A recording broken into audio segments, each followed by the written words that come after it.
السلام عليكم، اهلا وسهلا ومرحبا بكم معايا اخواني اخواتي في فيديو جديد، وصفه جديده من وصفات مطبخ حنان الحناني. اليوم ان شاء الله غادي نحضروا خبيزات مع بعض كيجيو شهوه وروعه. كيجيو كيف ما كتلاحظوا كيجيو مجعبين ومفشفشين وخفاف، وكيجيو لذاذ في نفس الوقت، ناجحين 100%. فعلاش تشريوهم اخواني اخواتي من المخبزات وانتم تقدروا تصايبوا حسن من هذوك اللي في المخبزات؟ علاش لا؟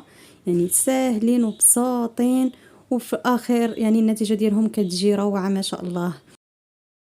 وما كنحتاجوش ليهم شي مكونات، فقط زلافه ديال الفينو وجوج زلايف ديال الدقيق الابيض. من طبيعه الحال كنغربلوهم، ضروري ما نغربلوهم.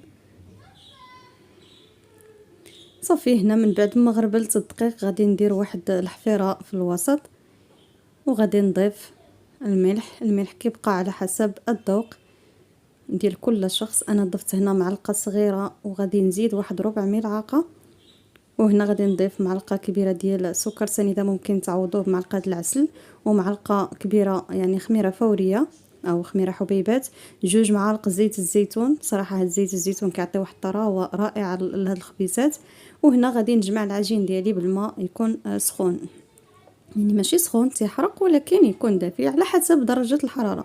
الجو دابا راه بدا تيبرد، من الافضل اننا نديروا الماء شويه سخون هكذا باش العجين يعني كيختمر بسرعه وكيجينا الخبز يعني زوين.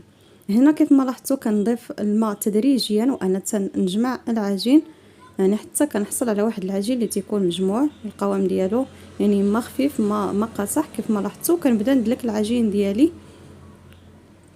ضروري ما ندلكوه، راكم عارفين العجين الا دلكتوه راه كيجي الخبز مجعب وكيجي مفشفش. كندير رشيشه مره وكنعاود ندلكو جيدا كيف ما لاحظتوا معايا. صافي حتى غادي نحصل على واحد العجين اللي تيكون مدلوك ومرخوف. وهذا هو القوام ديال العجين. من بعد ما دلكتو غادي ندهنوه بواحد المعلقه ديال الزيت كيف ما لاحظتوا، كندهنوه من جميع الجوانب. وهنا غادي نغطيه بلاستيك غذائي، وغادي نغطيه ايضا بواحد المنديل هكذا باش يختمر بسرعه. صافي غادي نخلي العجين ديالي تقريبا واحد ربع ساعه حتى لثلث ساعه، وندوزو للتتمه ديال الوصفه. هنا من بعد ما اختمر العجين وضاعف الحجم ديالو كنحصل عليه بهذا الشكل هذا كيف ما لاحظتوا. البلاستيك راه كيتحيد بسهوله حيت العجين مدهون بالزيت. هنا العجين راه مدلوك كيف ما لاحظتوا، يعني كله فقاعات. هنا كتعرفوا العجين ديالكم راه ناجح 100%. كيجي يعني الشكل ديالو بهذا الشكل، يعني بهذا القوام كيجي رائع ما شاء الله. صافي كنحاول نخرج داك الهواء منه، وكنبدا نقطع العجين ديالي، يعني كنشكلهم خبيزات. والحجم ديال الخبيزات كيبقى لكم الاختيار، بغيتوهم صغيورين كديروهم صغار، بغيتوهم كبارين فانتوما كيبقى لكم الاختيار في الحجم ديال هاد الخبيزات. هنا خديت واحد البلاطو غادي نضيف فيه نوضع فيه نص زلافه ديال الدقيق، وغادي نضيف جوج معالق ديال النشا، غادي نمزجهم مع بعض وغادي نفند فيهم هاد الخبيزات اللي انا يعني شكلتهم. كيف ما لاحظتوا فضلت انني ندير هاد الدقيق والنشا، يعني فاش كان نقادو الخبيزات ديالنا كيجي فيهم واحد اللون رائع.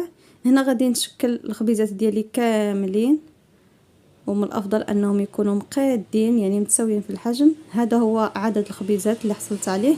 هنا خديت واحد الصفيحه ديال الفرن فرشت فيها الورق، ودردرت واحد القليل من الدقيق كيف ما كتلاحظوا. كنوضع الخبيزات ديالي متباعدين بهذا الشكل هذا، يعني بغيتو تكتفيو غير بالصفيحه وترشوا الدقيق عليها وتوضعوا الخبيزات راه ما كيلتصقوش. هنا كنحاول ما امكن انني نضغط عليهم شويه، يعني كنقرصوهم. هنا باقي ما طلقوش، غادي نعاود نقرصهم مره اخرى شويه، وكيبقى لكم الاختيار. بغيتوهم رقيقين فراه كتقرصوهم مزيان، بغيتوهم غليظين شي شويه فراه كتقرصوهم غير شويه. هذه الصفيحه الثانيه، يعني عدد الخبيزات ما شاء الله راه يعني كميه كثيره. فقط بثلاثه زلايف ديال الدقيق كنحصلوا على هذا العدد ديال الخبيزات ما شاء الله. كيف ما لاحظتوا درت صفيحه فوق صفيحه، وغادي نغطيهم بمنديل حتى كيختمروا وكيتنفخوا بهذا الشكل هذا. هنا خديت واحد الزيزوار كيف ما لاحظتوا، من الافضل حقاش الزيزوار كتقطع لينا العجين بسهوله بلا ما كيتخسر، عكس يعني السكين فما كيبغيش يفلح لينا الخبز صراحه. وكيبقى لكم الاختيار، بغيتو تستعملوا السكين اللي عندكم حاد استعملوه. هنا انا فضلت انني نستعمل هاد الزيزوار هادي، يعني كتفلحوا بسهوله، كتشكلوه بالطريقه اللي بغيتو انا هنا حاولت ندير هاد التزيين هذا، ممكن ديروا غير علامه ديال اكس فقط.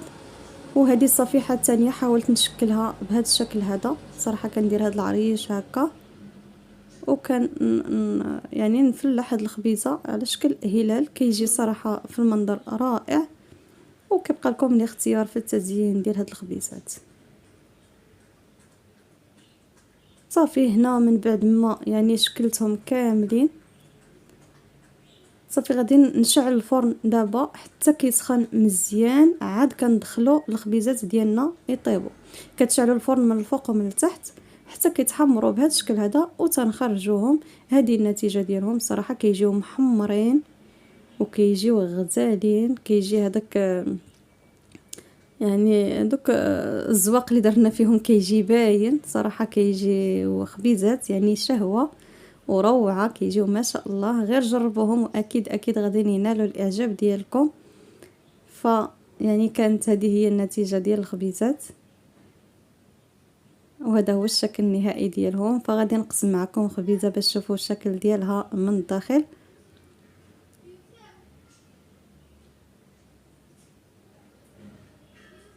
ففي الحقيقه كيجيو روعه روعه ما شاء الله، كيجيو مجعبين وكيجيو خفاف، كيجيو مشهدين من الداخل ما شاء الله.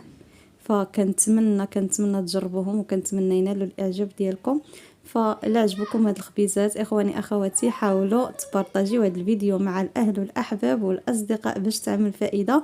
واذا كنتم مشتركين كتشوفوا الفيديو لاول مره، حاولوا تشتركوا بقناتي وتفعلوا زر الجرس باش توصلوا بكل جديد فيديوهاتي ان شاء الله.